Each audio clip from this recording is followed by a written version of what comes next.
señores, bienvenidos a Tirando a la Winnie, un programa totalmente diferente porque siempre nos manejamos en la parte de lo que es la música, pero como le dijimos, venimos con algo totalmente diferente. Vamos a abrir el compás y por supuesto queríamos empezar de esta manera. Ya habíamos hablado con el señor Roberto Ruiz, ¿verdad?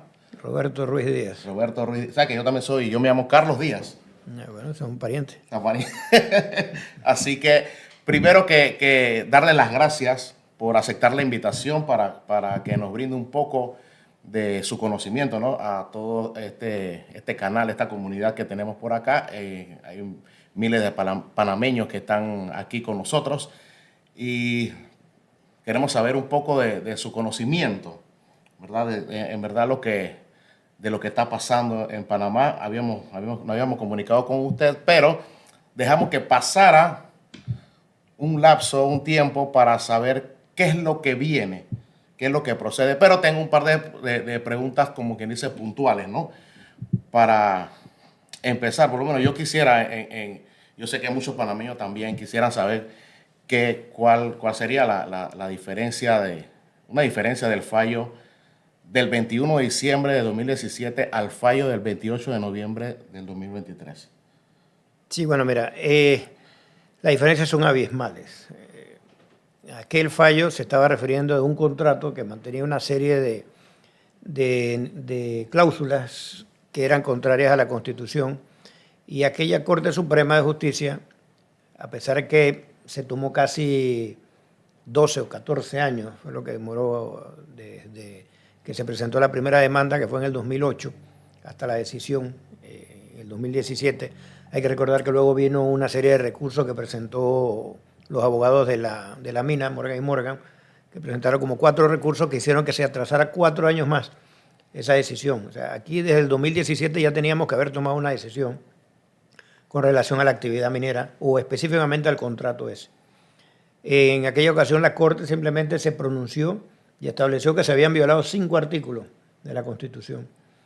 En esta ocasión estamos hablando de que la Corte se pronuncia sobre 25 artículos que violan la Constitución. A pesar de que nos quisieron vender que este era un mejor contrato, que era más bondadoso con el Estado, que era más bondadoso con el medio ambiente, y al final resultó que nos encontramos con esta cantidad de violaciones a la Constitución que nos dejaron incluso a nosotros los abogados. Yo presenté mi demanda y mi demanda incluía solamente 13 artículos que yo consideré que se violaban. Y cuando la Corte se pronuncia sobre 25 artículos, nos damos cuenta que nos quedamos cortos y que el trabajo de la Corte fue mucho más profundo y fue realmente el sentir que había en las calles. O sea, en las calles lo que la gente salió a reclamar era algo que era tan evidente.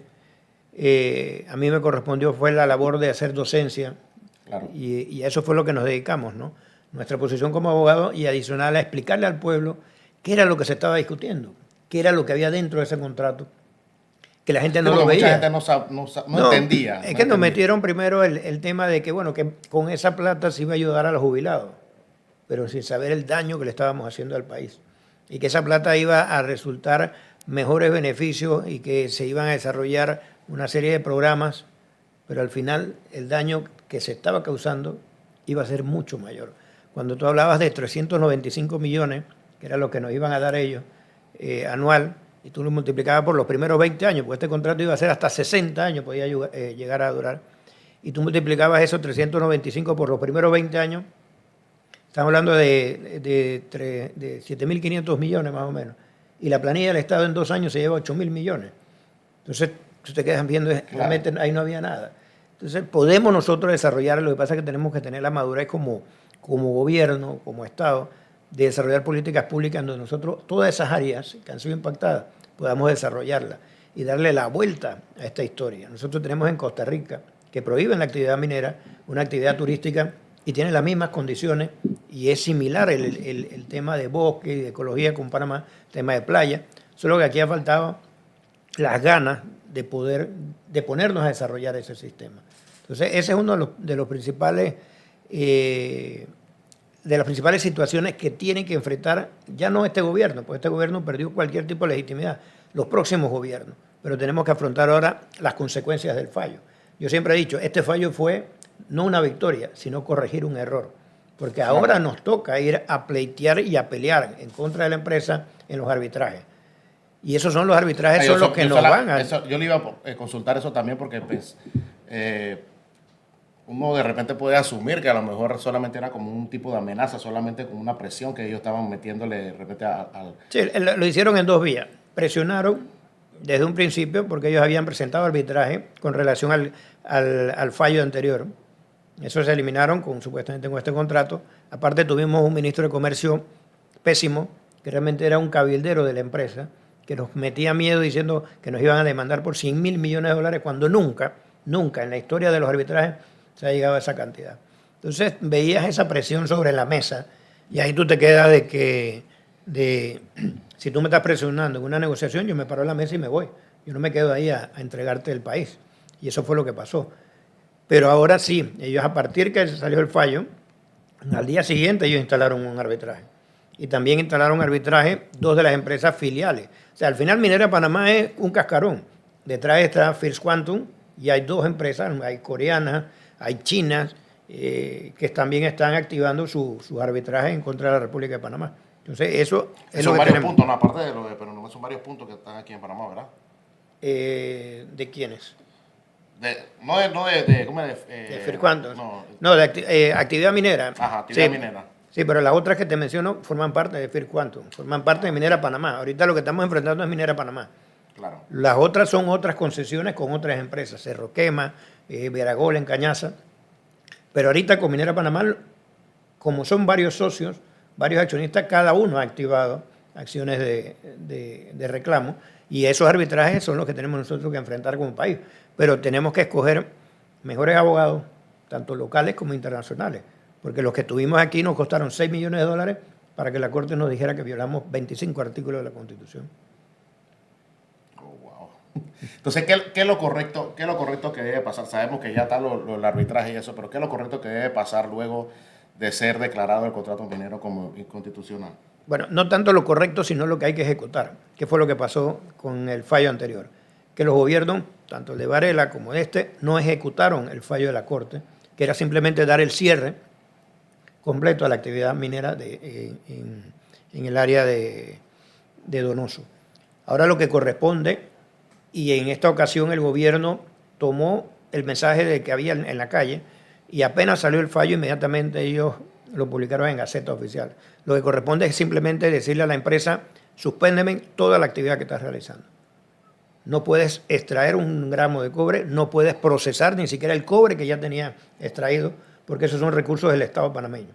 Entonces tú tienes que suspender, pero entonces entrar en el proceso, que es un proceso que tiene que ser ordenado, de cierre de la actividad minera en esa área, para poder empezar a recuperar las áreas que han sido impactadas, las tinas de relave, el tratamiento de esa agua, y la empresa tiene que participar. Mira, una de las cuestiones que yo critiqué del contrato era el tema de la fianza. A la empresa nada más le pidieron 70 millones de dólares en fianza, cuando la magnitud de la inversión que había ahí, del daño ambiental que había ahí, 70 millones nada más alcanza para equipo de camiones. Entonces, tú tenías que haberle exigido por lo menos 1.000 millones de dólares a esa empresa como garantía por el daño ambiental, porque ellos el día de hoy se pueden ir, nosotros quedamos con ese daño. Entonces, vamos a tener que entrar en el arbitraje para reclamar el impacto que ellos ocasionaron con la actividad minera en Panamá. Así que ahora lo que corresponde es el cierre ordenado. Hubo ya una liquidación de una cantidad de empleados, que eso yo lo he aceptado y yo me he puesto a disposición de muchos empleados en el sentido de asesorarlos para que ellos reciban su liquidación completa, porque al final claro, ellos no tienen la culpa era la empresa, la que actuaba mal era la empresa. Aun cuando muchos panameños crearon un resentimiento, ¿no? Los empleados de la mina defendían su trabajo, como es lógico, pero a la hora de que ya terminamos con este proceso, ellos necesitan recibir la liquidación que establece el código que se le pague completamente. Entonces se logró eso, conversamos con el ministro de Gobierno, le dijimos, ellos no pueden suspender contratos porque ellos ya no tienen una concesión, no tienen nada, así que lo que tienen que entrar es en la fase de liquidación y es lo que lograron ahora hacer hasta un punto. Sabemos que por lo menos la situación, la posición actual de la empresa minera, ¿verdad? Que ellos saben que ya es hora de irse, que tienen que marcharse, pero todavía también hemos visto circulando videos de donde se ven buques saliendo de la mina, ¿verdad? Entonces la empresa al retirarse, o sea, se va a retirar de nuestro país, pero ¿qué pasa con ellos? ¿Por qué? Mira, lo que pasa es que, mira, normalmente cuando se dan ese tipo de concesiones mineras, si se cumple el plazo, dentro de ese plazo está establecido lo que es el proceso de cierre Claro. de una actividad. Acá, como terminamos producto de un fallo de la Corte Suprema, el corte fue inmediato. Entonces la empresa tiene que activar sus protocolos para el tema del cierre ordenado, pero con el acompañamiento del Estado. ¿Qué pasa? La discusión ahorita que se está dando es sobre el producto que está allí, el producto que se había extraído, que se está procesando. O sea, yo he recibido información de los moradores del área de Donoso de que se está procesando. O sea, la empresa ha seguido procesando ese producto para convertirlo en el concentrado de cobre, que es el que se llevan en los buques. Ellos no se llevan la piedra como tal, sino que la procesan. Entonces, como que han seguido procesando para ellos tratar de llevarse.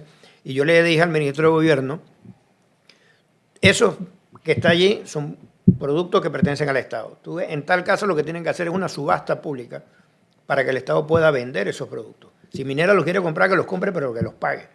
Pero no es que lo puede embarcar y llevárselo ahora. Yo tengo entendido que hay la entrada de un buque, que por un lado dice que trae carbón para poder seguir funcionando los equipos que están allí, y por el otro lado dicen que es para llevarse el producto del cobre. Entonces, allí es donde tiene que el Estado estar pendiente. Está pendiente, claro. Porque la información me viene tanto de la gente de la policía, que me escriben, unidades de la policía, que me están diciendo, licenciado, están procesando el cobre. O sea, no es la comunidad, sino policías que son los que están custodiando, porque a ellos les inquieta eso. O sea, la gente está escuchando la maquinaria, está escuchando que la gente está trabajando, y entonces él se pregunta qué pasó con el fallo. ¿Ah? El fallo es de un corte. O sea, la empresa no se apaga como un switch, pero tú sí le puedes decir, no puedes ya procesar ni extraer cobre. ¿Quieres hacer las otras actividades que hay que hacerla para la recuperación del área? Ok, la vamos a hacer, pero ordenadamente. Pero lo que no puedes es sacar producto ni llevarte producto. Eso es lo primero que quería comentar. Si tienen algún conocimiento de cuál sería por parte del gobierno, ¿no? ¿Cuál sería el plan para reforestar todas estas áreas? No solo es la reforestación, es la recuperación de áreas que se tienen que movilizar mucha cantidad de tierra. En las piscinas de relave, donde están las aguas estas que están impactadas, eso tienen que llevar un proceso como de curación. Uh-huh. Y ahí el gobierno es donde tiene que contratar a los expertos que realmente saben en esto. O sea, no solo ambientalistas, sino científicos y técnicos que le ayuden al gobierno a decir cuáles son las mejores acciones que tenemos que hacer. Pero esto es un proceso a largo plazo.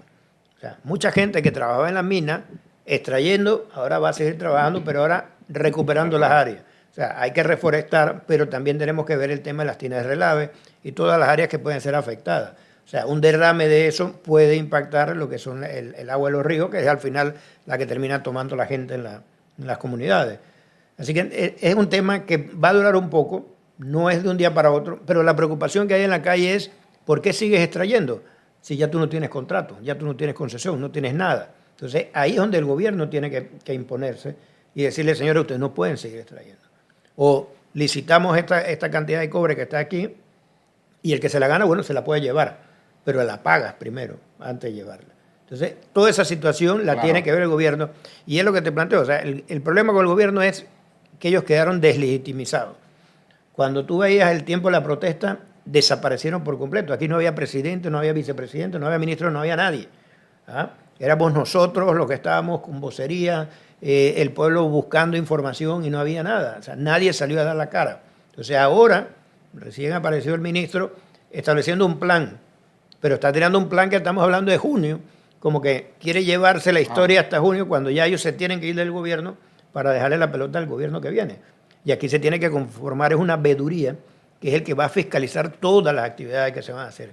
Y esa veeduría tiene que ser personas de la sociedad civil, de los sindicatos, de los grupos originarios que tuvieron también en la calle y tienen derecho como panameños, de las iglesias, hasta de la PEDE y la Cámara de Comercio, que eran los que apoyaban a la mina, también tienen derecho a que participe, porque al final es el país. Entonces, lo que nosotros estamos buscando es fiscalizar lo que le corresponde al Estado. Eso aquí local.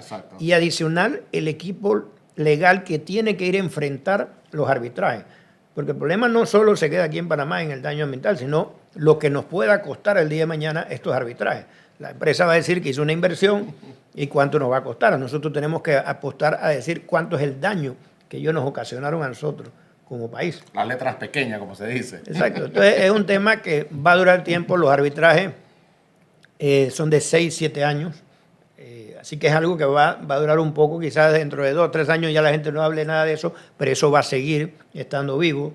Así que tenemos que darle la continuidad a la fiscalización y exigirle, especialmente al gobierno, transparencia y comunicación en tiempo oportuno.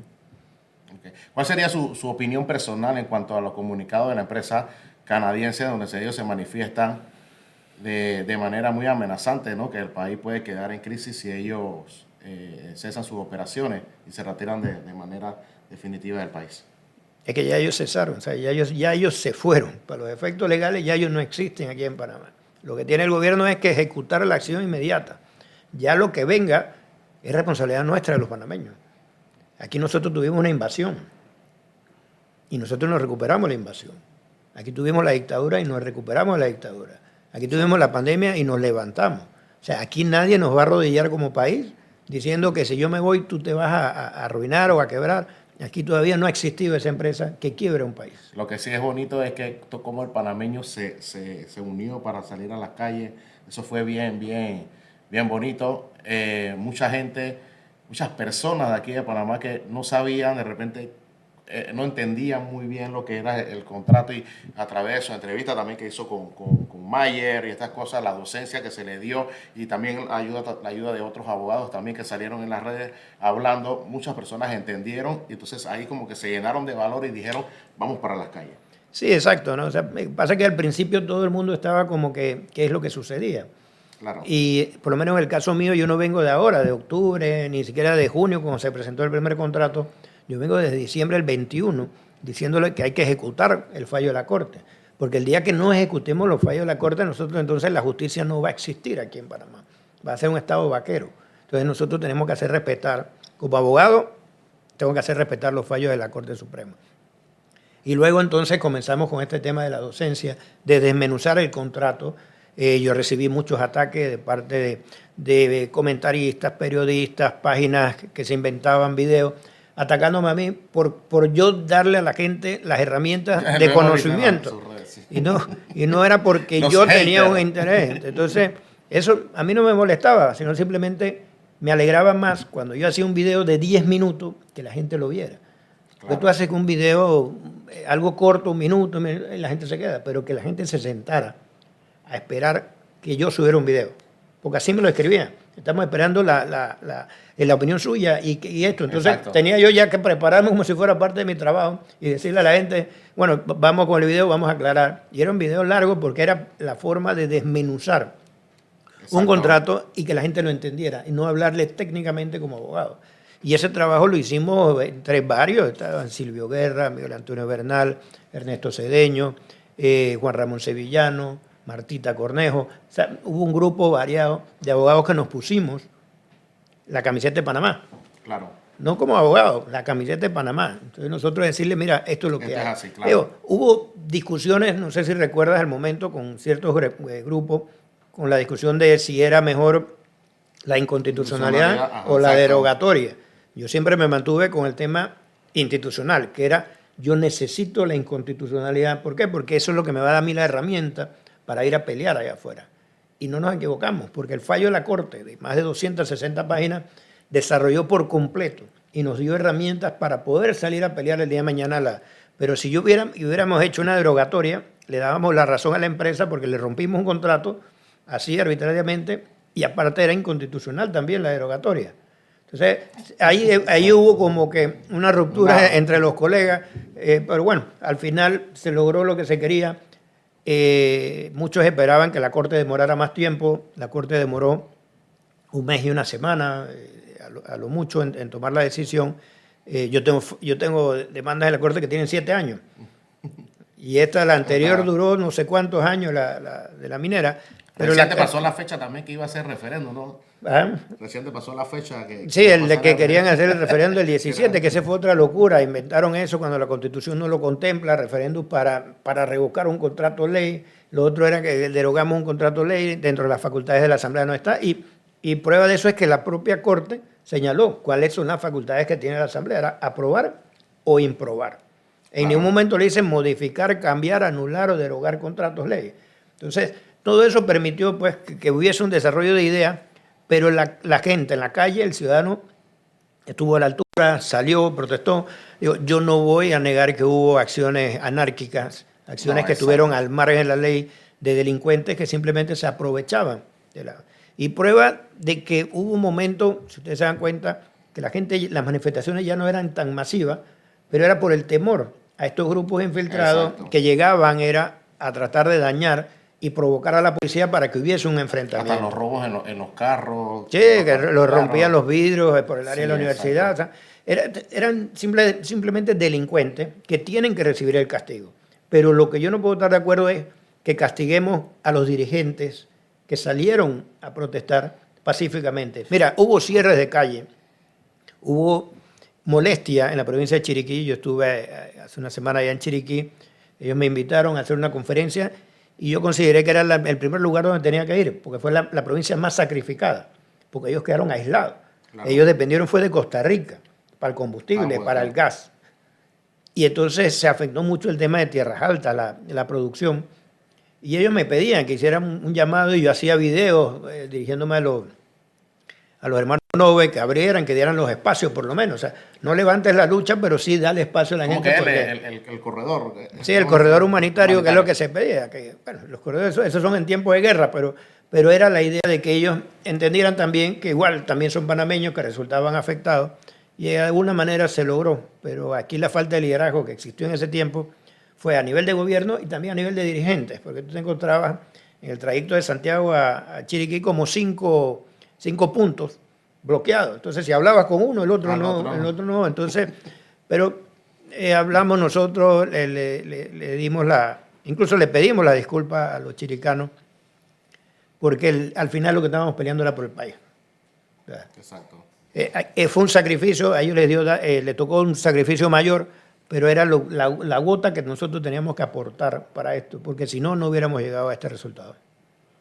Ahora, una preguntita. Yo quisiera saber por qué a quienes le dieron el voto a ese nefasto contrato donde se violaron 25 artículos de la Constitución, ¿verdad? No los están investigando actualmente como han hecho con los lancheros, por ejemplo. Mira, nosotros tuvimos una reunión con el procurador, estuvimos el grupito de abogados más activos, Silvio Guerra, Miguel Antonio, Nestalí Jaén, Sevillano, Ernesto Cedeño, y le planteamos eso mismo al procurador. Yo no te voy a pedir que no investigues, pero yo te pido que investigues con la misma celeridad que le estás investigando a los lancheros y a los grupos indígenas, al ministro que nosotros denunciamos, a la empresa que desde enero del año pasado denunciamos y al grupo de funcionarios que tuvieron alguna relación directa con la aprobación de esto. Porque no puede ser que nosotros denunciemos y tengamos que esperar, pero aquí viene uno, porque es un dirigente y de una vez le cae al hijo de la cocinera, le cae al lanchero, le cae al indígena. Entonces, ¿por qué eso? ¿No? Él se comprometió supuestamente de analizar, que estaba pidiendo una serie de documentaciones, pero nosotros vamos a seguir martillando en ese tema, porque aquí tiene que haber responsabilidad penal. Aquí no fue que simplemente metieron un gol así que no hizo daño, no. Aquí le trataron de robar al país y la responsabilidad tiene que caer. Con el tema de los diputados, eso corresponde a la Asamblea, a la Corte, perdón, y la Corte ya, ellos recibieron una denuncia. Los diputados se están amparando, me acuerdo que varios diputados, cuando yo comencé con el tema de que iba a denunciarlo, de que ellos tienen el artículo 154 de la Constitución que dice que ellos no son responsables de su voto. O sea, que no hay responsabilidad por la emisión del voto. Entonces, ellos lo leen tan estricto y eso realmente no funciona así. Porque cuando tú lees el 163 de la Constitución establece que los diputados tienen prohibido aprobar leyes que sean abiertamente inconstitucionales. Entonces, ahora eso va a tener que llegar a la Corte y la Corte va a tener que definir al final hasta dónde, porque si lo ponemos que el 154 es como ellos dicen, ellos en cualquier momento cambian de presidente y hacen lo que les da la gana, porque no tienen mayor responsabilidad. Entonces, se tiene que exigir una responsabilidad, se tiene que dar un pronunciamiento y se tiene que dar un ejemplo de sanción. Porque ahorita mismo, mientras demore esa investigación, lo que yo siempre le digo a los ciudadanos es, lo primero que tienes que hacer es dejar de votar por los mismos diputados que aprobaron este contrato. Y no solo los 45, porque ahí hay más de 20 y tantos que pasaron agachados, que no fueron ese día a la votación, pero estaban apoyando el contrato. O sea, aquí también hay responsabilidad por omisión. Creo que nada más fueron 7 votos en contra. Esos son los únicos 7 realmente patriotas que se sentaron en esa asamblea.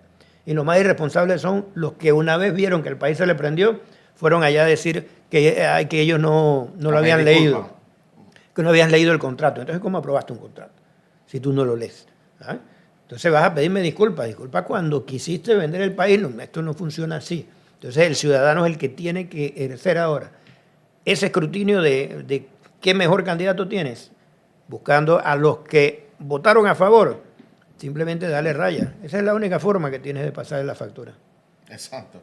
Ahí el voto secreto, como se dice. Será secreto, pero lo tienen que ejercer. Al final ellos se dan cuenta, ¿no? Al final ustedes tienen el poder en su voto. Su opinión en cuanto a todos los actos de corrupción que se están evidenciando en nuestro país por parte de los altos mandos del gobierno. De manera muy puntual, me gustaría saber la posición jurídica en cuanto a los temas, por lo menos los asesores de la Asamblea, la supuesta venta de los terrenos en Darién para explotar el petróleo, la ley 409 del 2023, la de los niños, y la ley de arrastre marítimo. La de la pesca de arrastre. Esa pesca de arrastre ahí se hizo, al poco tiempo que hubo la crítica, se hizo una corrección. O sea, se eliminó la parte esa que estaba causando problemas. Con el tema de la 409, muchos me preguntan por el tema de la 409. Yo no me he sentado a leer la 409, no es una ley corta. Es más una ley de procedimiento, de cómo se va a seguir. Esa ley está casada con otra ley, que la otra ley es la que realmente trae normas que pueden causar conflictos. El problema aquí con la 409 es que en la redacción de algunos artículos, que le llama mucho la atención a las personas que dicen que el Estado puede tomar decisiones en ausencia de los padres, pero hablando con una de las funcionarias del ministerio, yo le preguntaba a qué apuntaban con eso. Porque si yo me voy con mi esposa de viaje y de repente mi hija, entonces tú puedes. Dice, no, es para cuando no hay, los padres, o sea, es una persona huérfana, que no hay papá ni mamá. O sea, ¿quién se hace responsable? Es el Estado, ¿no? Que tendría que hacerse responsable. Digo, sí, pero es que como está redactada la norma, no da a entender eso. Da a entender como que en cualquier momento una persona... Si yo me atrasé un poquito con la vacuna de mi niño, pues me lo quitaron y ya, pues. Sí, me atrasé un mes, 2 meses donde tenía que... Es que no hay un tal como que te lo quitaron, sino como que tiene que someterse al tipo de Pero eso vacuna. lo han puesto en otro país, como creo que, si no me equivoco, no ha funcionado. No, es que el tema es que a veces traemos normas de otros lugares en donde o no han funcionado o no han sido bien implementadas. Entonces tendemos a copiar situaciones. Entonces hay organismos que están promoviendo una serie de acciones que van en contra del derecho que tienen los padres sobre los hijos. Ajá. Entonces sienten un poco eso. Pero yo he preferido no entrar a ver el tema de la 409 hasta no hacer las confrontaciones entre normas para poder dar una opinión autorizada sobre el tema. Yo siempre he preferido referir a abogados de familia, que son los que más están. Yo no ejerzo el derecho de familia, que están más al día en ese tema, y he preferido referir a esos, ¿no? Hay otros que sí prefieren. Yo trato de ser un abogado que no habla de todo, sino de lo que sé. Entonces, evito en ese tema ahí. Con el tema de la corrupción, ya hemos visto no solo el tema de los asesores de la Asamblea, lo hemos visto en todas las instituciones, cómo manejaron los famosos bonos solidarios, que se repartieron, el tema de pandemia. Mira que al día de hoy todavía seguimos con la restricción esa sobre el acceso a la información de lo que realmente, en qué se usaron los dineros en ese periodo. Y eso vamos a tener que esperar el próximo gobierno o el próximo procurador que realmente inicie las investigaciones, porque la responsabilidad aquí es grandísima. Aquí el gobierno pidió más de 20.000 millones de dólares prestados que nadie sabe dónde están. Entonces tú no ves ni una obra simbólica, no ves absolutamente nada, sino simplemente debemos 20.000 millones de dólares. ¿Y dónde están? ¿Dónde están? Entonces ellos simplemente se van, no, que le dimos un bono solidario. No, lo que hiciste fue mantener a una cantidad de personas sumidas en una dependencia del gobierno cuando tú lo que tenías que generar era empleo. Yo prefiero tener un empleo que el gobierno me esté dando algo hasta cuando a ellos les dé la gana. Mientras que un empleo yo sé que yo puedo con eso pedir un préstamo, meterme en una casa, en un carro y ayudar más a mi familia. Pero el gobierno trabajó en base a esto como un clientelismo, ¿no? De asegurar votos para el día de las elecciones del 2024, que al final eso no le va a resultar, ¿no? Pero sí queda mucha incertidumbre en cuanto a las investigaciones que se tienen que dar de todas estas administraciones de fondos públicos, que es lo que ha afectado al país. Y con respecto a la supuesta venta de los terrenos. Mira, de eso de Darién yo hice un video explicándolo, hablé con la gente del registro público para que me informara. ¿Qué pasa? Esa es una concesión que se dio para exploración, para ver si encontraban petróleo en el área de Darién, pero hace 100 años, en 1923. ¿Y qué pasa? Que en aquellos tiempos no se daba un título de propiedad, sino que era una concesión, pero las concesiones se inscribían en el registro público. Okay. Y se creaba un título no traslaticio de dominio. Eso quiere decir que era un título, pero que no era un título de propiedad que tú podías traspasarlo o venderlo, sino que era como una concesión. Okay. Pero el personal del registro público me dice que eso está ahí, pero la finca existe como tal hasta que el Ministerio de Economía y Finanzas emita una resolución mediante la cual le ordena a ellos que se cancele esa inscripción, porque la finca como tal no existe. Cuando tú ves la cantidad de tierra, ahí hay pueblos enteros metidos. Claro. Lo que pasa es que el panameño juega vivo, que yo me puse a hacer la investigación y una gente trató de segregar una parte de la finca. Otros se hicieron de la junta directiva de la sociedad, donde los que lo iniciaron ya seguro están todos muertos. Y incluso uno trató de hacer una prescripción adquisitiva de, creo que era como de 14.000 hectáreas, que el juez se la rechazó porque le dice, bueno, tráeme los planos y qué es lo que tú vas ahí. No presentaban nada, sino simplemente estaban especulando con eso. Pero realmente es más el morbo que se formó con el tema ese de Darién. Es lo mismo con otro tema que yo mantengo en la Corte, que es el caso de Panama Port. El caso de Panama Port, que se dio la prórroga de ese contrato sin pasarlo por la Asamblea. Y se cambiaron y modificaron cláusulas que están contenidas en ese contrato, y por medio de una nota simple le dijeron a Panama Port, sigue tus 20 años más ahí, que no hay problema. ¿Y el Estado qué recibe? Absolutamente nada. Cuando tenías toda la posibilidad de mejorar ese contrato para que pagaras más. Incluso dentro de la investigación me encontré que la empresa tiene como 8 años que no paga el incremento que tenía que pagar por movimiento de contenedores. Y yo le pregunto al director de la Autoridad Marítima, dice, no, sí lo están pagando. Pero cuando yo meto la demanda en la Corte, le contestan a la Corte, no están pagando. Porque es que nosotros no hemos hecho la actualización. Pero se limpia con la Contraloría diciéndole, no, es que yo le pedí a la Contraloría el índice de precio al consumidor. Y yo voy donde el Contralor con la nota de él, y en pocas palabras me dice, es un mentiroso, sí, eso yo se lo mandé hace un año. Entonces te das cuenta entonces se tira que la pelota. Claro, pero los mismos funcionarios son los que le hacen el daño a las entidades, porque están en el juega vivo. Están viendo a ver qué le ganan o qué les toca. Que sacan para ellos. Claro. En detrimento del Estado. Entonces, Panama Port es otro tema en donde de nuevo están metidos la firma Morgan & Morgan, que necesita también un pronunciamiento de la Corte para determinar efectivamente si lo que hicieron es legal o es ilegal. Ya tenemos ya casi 10 meses con esa demanda. Los abogados nuevamente presentaron como 3 recursos más. Normalmente presentan esos recursos para dilatar más el proceso, alargar los procesos, ¿no? Pero va a llegar algún momento donde algún gobierno va a tener que sentarlo y exigirle aquí, mira que tú tienes que pagar esto, has dejado de pagar esto, las condiciones del país cambiaron. Es cuestión de tiempo. Sí, porque es que toca. O sea, tú al Estado no le puedes seguir robando. Exacto. Ya para finalizar ahí, ¿usted cree que si el gobierno no actúa rápido en cuanto al plan de cierre definitivo de la empresa canadiense, los panameños podrían ir nuevamente a las calles? Sí, te lo por seguro. Mira, ya se hizo un ejercicio cívico. Y depende mucho la paz social de lo que el gobierno haga.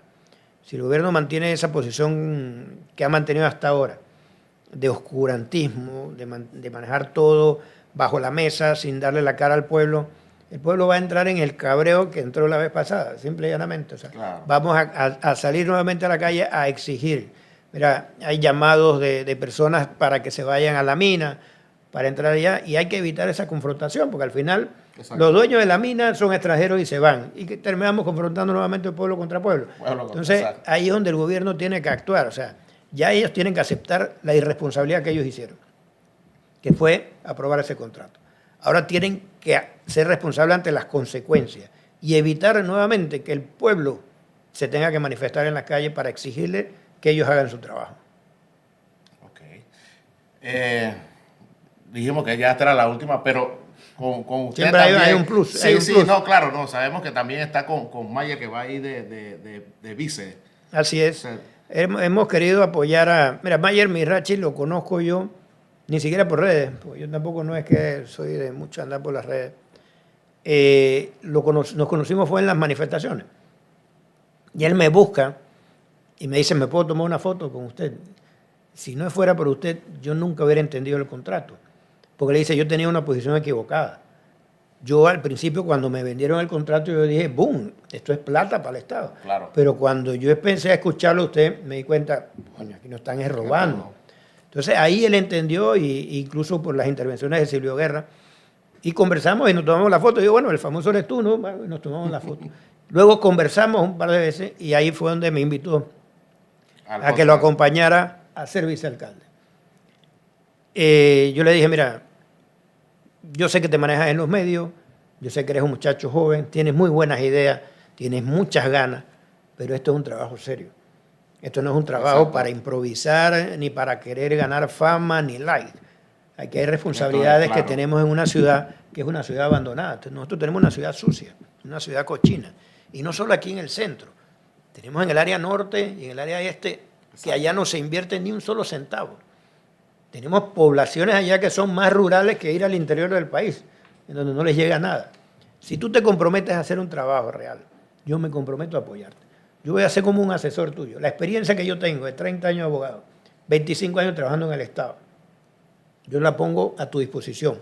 Pero siempre y cuando tú te comprometas que el trabajo que vamos a hacer es un trabajo honesto, serio y transparente, dándole la cara a la gente, consultándole cuáles son los proyectos que ellos quieren, no lo que uno quiere inventar. Exacto. Porque él igual, él tiene sus proyectos, él quiere crear una especie de un Silicon Valley aquí, porque él trabaja mucho el tema de la tecnología. Él quiere dotar de internet a tu carro mientras tú estés en el distrito de Panamá, que tu carro tenga internet, y tú pagas un plus adicional al momento de sacar la placa y tú vas a tener siempre internet en tu carro mientras te muevas. Entonces, crear un centro de ensamblaje de autos eléctricos. Entonces, son situaciones que van a traer inversión, van a generar empleo, pero también tenemos un trabajo que hacer con la ciudad. Claro. Cómo darle seguridad a la ciudad, cómo darle alumbrado, las aceras, la basura. Nosotros necesitamos tener una ciudad limpia y bonita. O sea, yo no sé si San Miguelito arregla su problema o si Chorrera, pero nosotros, Panamá, tenemos que arreglar nuestra ciudad. Claro. Pero que la ciudad sea todo completo. Todo. Tocumen, Mañanita, 24, Ernesto Córdoba. O sea, todo lo que existe afuera. Que la gente se sienta que son parte de la capital. Muchos de los que viven en las afueras, ellos dicen todo se va para allá, para el centro. Entonces nosotros tenemos ahora que llevar al centro hacia las afuera. Claro. Entonces ese es el compromiso que hemos hecho con Mayer y le he dicho, o sea, y yo lo sostengo, ¿no? Mucha gente me dice, pero usted es que debería ser el principal. Digo, mira, los tiempos los pone Dios. Nosotros simplemente en esta ocasión queremos ser el asesor y el guía de Mayer. Pero también en ese momento ustedes me van a juzgar y calificar a mí para ver si yo puedo aspirar a algo a futuro. Claro. Pero primero queremos hacer un trabajo por la capital. Ok. Bueno, ahí esperemos ahí para que sí lo vemos que la gente le está dando bastante el apoyo, vemos en las redes, vemos bastante aceptación, así que le deseamos lo mejor, que todo se dé y muchas gracias, licenciado, por aceptar la invitación. Espero que no sea la última vez. No. La próxima me entrevista a Carlos. Porque ustedes no saben que él se llama Carlos. Sí, Carlos. Para que sea famoso Carlos, para que no sea DJ Winnie alias Carlos, sino Carlos alias DJ Winnie. Exacto. Así que muchas gracias. Así que mi gente, ya saben, suscríbanse, compartan, déjenme su comentario, cualquier cosita que quieran saber, déjenlo en los comentarios, ahí vamos leyendo los comentarios más adelante para próximas entrevistas, ¿no? Ahí las anotamos. Así que muchas gracias, licenciado. Gracias. Nos vemos, mi gente. Chao.